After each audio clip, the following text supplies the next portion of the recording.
Hello and welcome back to Grace.Filled. In the previous video, I shared with you guys what we were going to be reading aloud for my middle schooler, and now I want to take it down a notch and I want to let you guys know what we're going to be doing for my first grader this year as it pertains to read aloud. First of all, if you're new here, let me just welcome you and tell you that I appreciate you being here. This is about to be my 11th year homeschooling, and excuse me if you hear the goats making noise because they're pretty close to the homeschool room, or if you hear the chickens.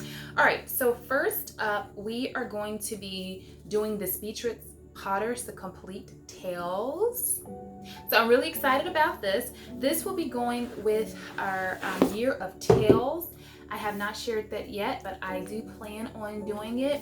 And this book just covers everything in that unit that we're going to be doing. And it just gives us the tales of Peter Rabbit, of Squirrel Nuckin, Glacier, Benjamin Bunny, Two Bad Mouths, Tiggy Wiggle, The Pie and Peter Pan, Jeremy Fisher, A Fierce Bad Rabbit, Miss Moppet, Tom Kitten, Jemima Paddle Duck, and so much more. So this is a book that we definitely will be doing this year, and this will be accompanied by, you could call it a book or unit study, but it is a complete curriculum, and I am so excited to share that with you. If you stick around a little bit longer, I will be uploading an inside look, a flip through, and all those things that go along with this book. Next up is we have Billy B. Brown. It says, Billy's little brother is cute, but he can be annoying. Billy has to keep everything away from him, especially a tower she's made from her school project. And I thought this was a cute book, and I like that the pages have big font. They have a big font, and also there are some pictures. Next we have Jada Jones, Sleepover Scientist. It says Jada's hosting her first sleepover, and she has the perfect plan for a night of unforgettable fun.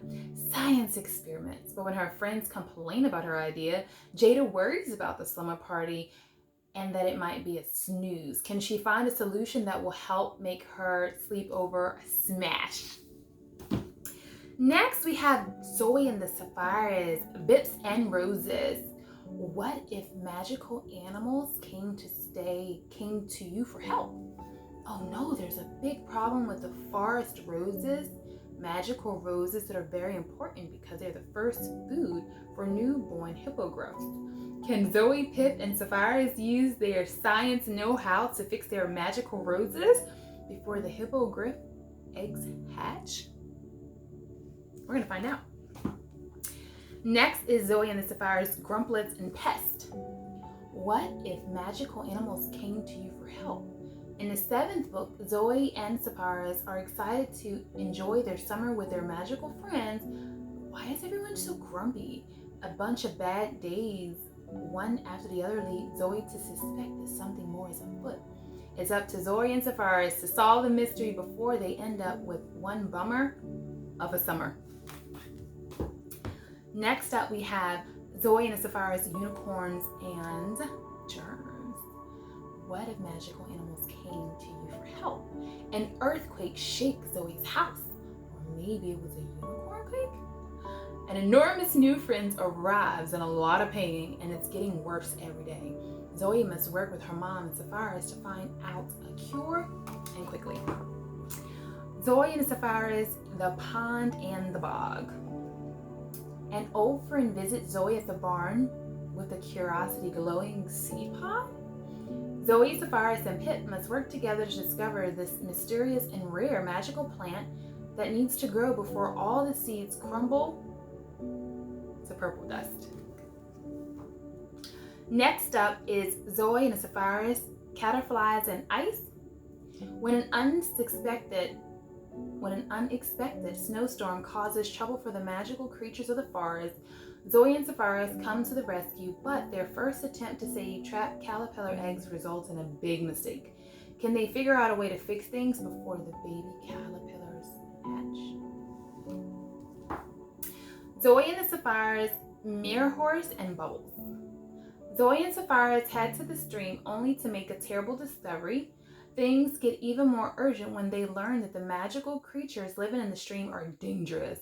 Can Zoey and Sassafras solve the mysteries of the stream and save the mirror horses? Zoey and the Sassafras, Monsters and Mold. When a forest monster shows up looking for help with an embarrassing problem, Zoey is sure it'll be a simple fix, but her first 2 tries of helping him fail, and she has a sobbing monster on her hands. Will Zoey and Sassafras solve the problem in time to go to the annual monster ball? And the last one in this series is Dragons and Marshmallows. After Zoey discovers a glowing photo, she learns an amazing secret.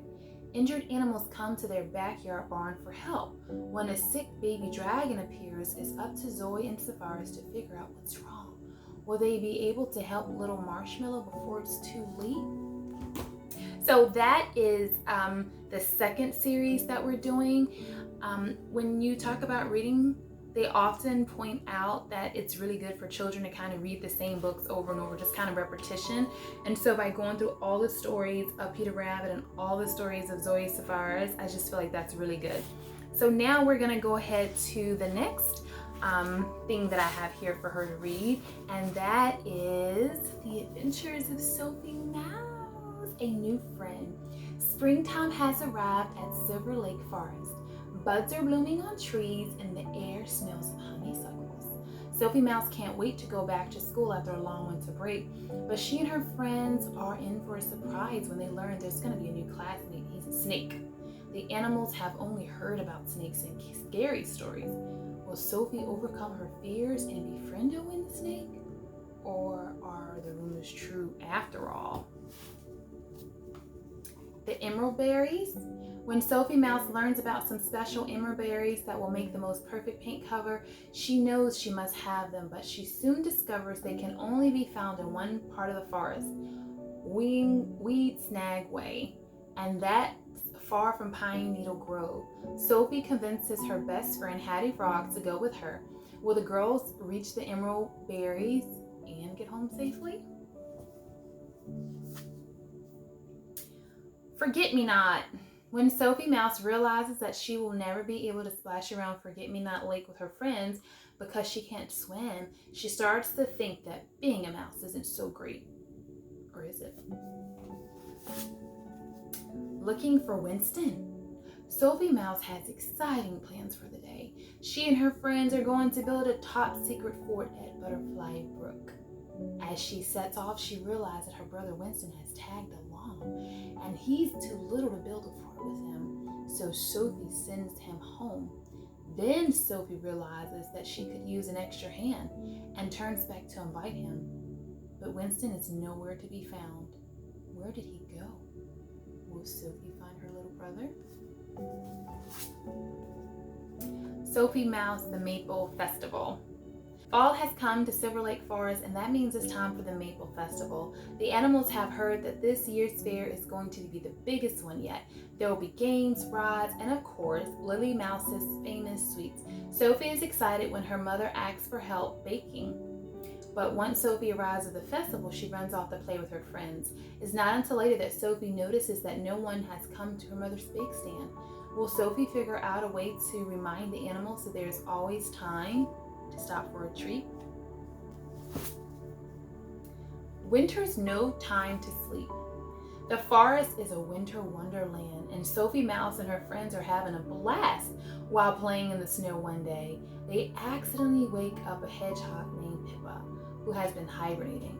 Pippa the hedgehog is a little grumpy at first, but Sophie, Hattie, and Owen show her all the fun things to do in wintertime.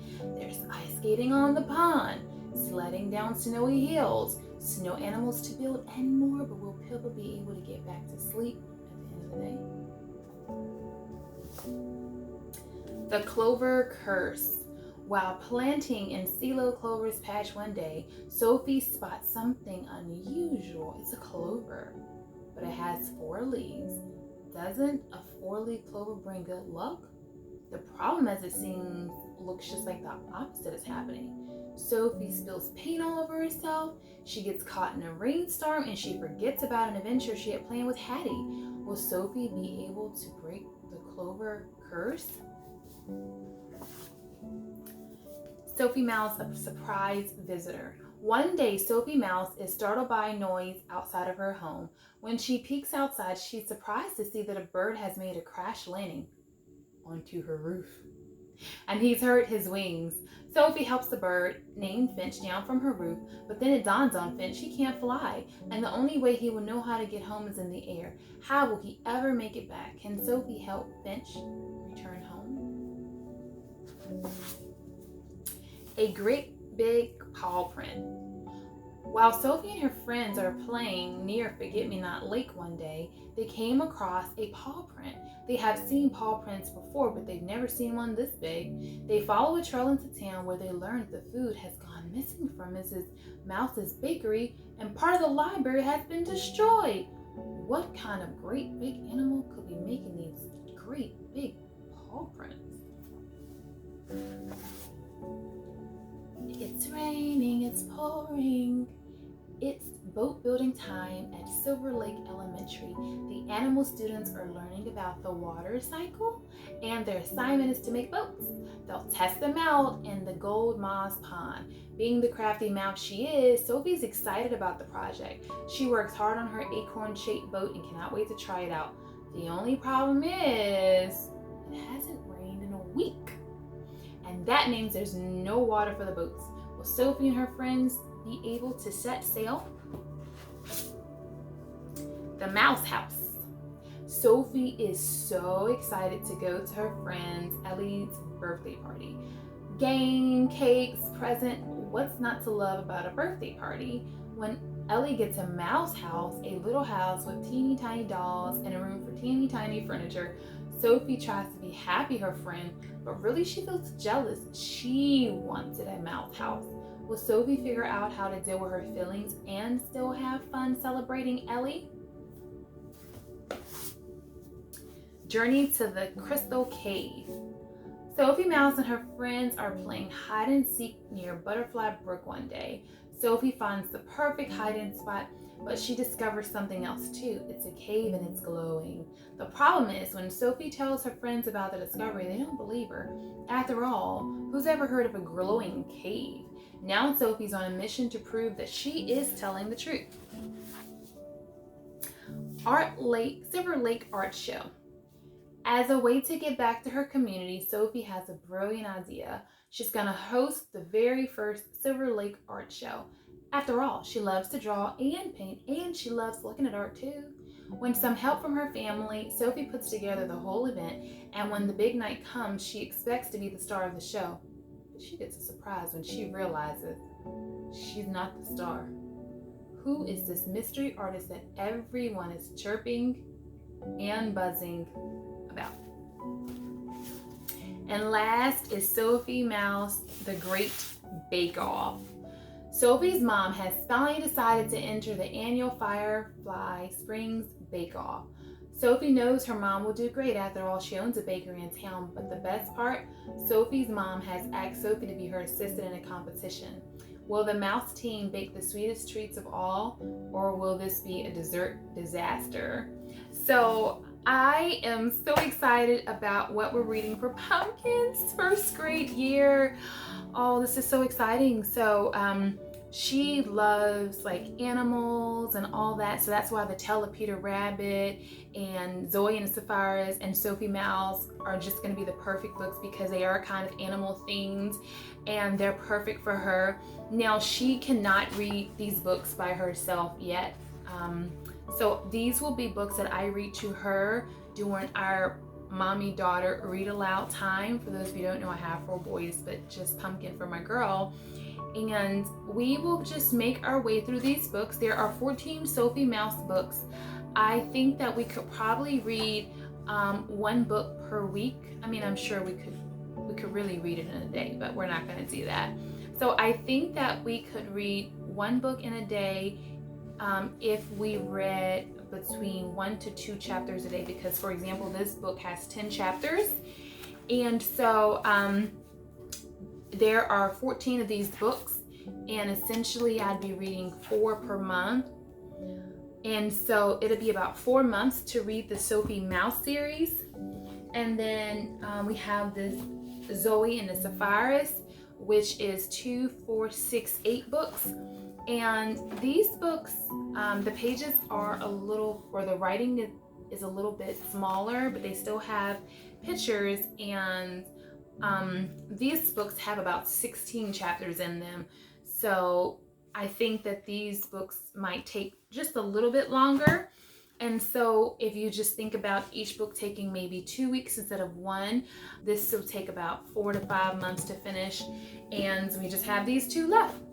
So I think that we'll be able to finish all these books this 2022-2023 school year, and I'll be back to share what we think about them, how we did, and I'll bring a special guest so that she can tell you what she thought about the books, how she liked it, and because she wants to get involved. There are a few people that we watch and they have kids, and so she's asking about their kids, and she's excited when she sees their kids in videos, and so she kind of wants to be a little bit more in the videos that I do here, and I think that that's okay. I think that's time. So I'm gonna wrap this video up, but this is our homeschool read aloud book list for Kalani, my 1st grade daughter, for the 2022-2023 school years. If you read any of these books, tell me what you think. And if you have not read any of these books and you think that you want to read them, let me know that too. Be sure that you like and subscribe so that you can catch all the other videos that I have already made and the videos that are to come. Something I always say here on my channel is you can do a lot with a little. And so until the next video, blessings.